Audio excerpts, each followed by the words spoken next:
தற்போதைய அண்மைச் செய்தி. கோவை மாவட்டம் கண்ணம்பாளையம் பகுதியில் உள்ள குளக்கரையில் 10 வயது சிறுமி சடலமாக மீட்கப்பட்டுள்ள நிலையில் உறவினர்கள் சாலை மறியலில் ஈடுபட்டுள்ளனர்.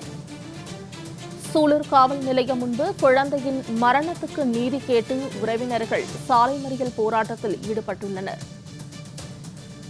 போராட்டத்தில் ஈடுபட்டு வரும் சிறுமியின் உறவினர்களிடையே போலீசார் பேச்சுவார்த்தை நடத்தி வருகின்றனர். திடீர் சாலை மறியல் போராட்டத்தால் சூலூர் திருச்சி சாலையில் போக்குவரத்து பாதிப்பு ஏற்பட்டுள்ளது. 10 வயது சிறுமி சடலமாக மீட்கப்பட்டுள்ளார். இந்நிலையில் சிறுமியின் மரணத்துக்கு நீதி கேட்டு உறவினர்கள் சாலை மறியல் போராட்டத்தில் ஈடுபட்டுள்ளனர்.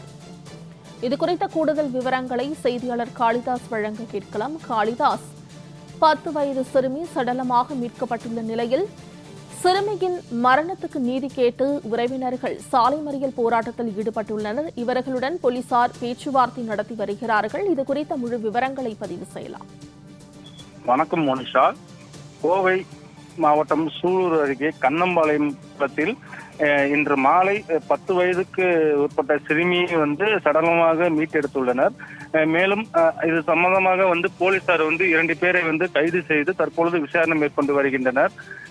நேற்று மாலை சிறுமி தனது வீட்டு முன்பு விளையாடிக் கொண்டிருக்கும் போது இருசக்கர வாகனத்தில் வந்த இருவர் அந்த சிறுமியை அழைத்து சென்று கற்பழித்து கொலை செய்ததாக கூறப்படுகிறது.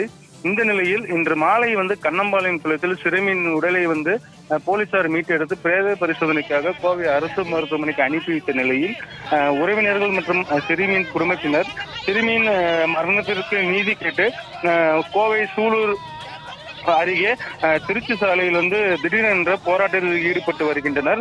இந்த போராட்டத்தில் ஈடுபட்டு வருவதனால அந்த பகுதி முழுவதும் போக்குவரத்து நெரிசல் ஏற்பட்டு உள்ளது.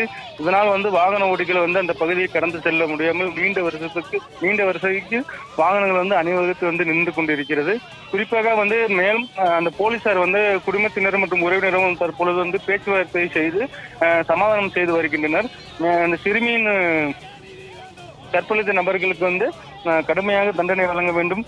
அதே போல அவர்கள் பின்ன வருங்காலத்தில் இந்த சம்பவத்தை தப்பிக்க கூடாது என்று பல்வேறு கோரிக்கைகளை முன்வைத்து சிறுமியின் உறவினர்கள் மற்றும் குடும்பத்தினர் போராட்டத்தில் ஈடுபட்டு வந்த நிலையில் போலீசார் தற்பொழுது அவர்களை சமாதானம் செய்யும் பணியில் ஈடுபட்டு வருகின்றனர். மோனிஷா.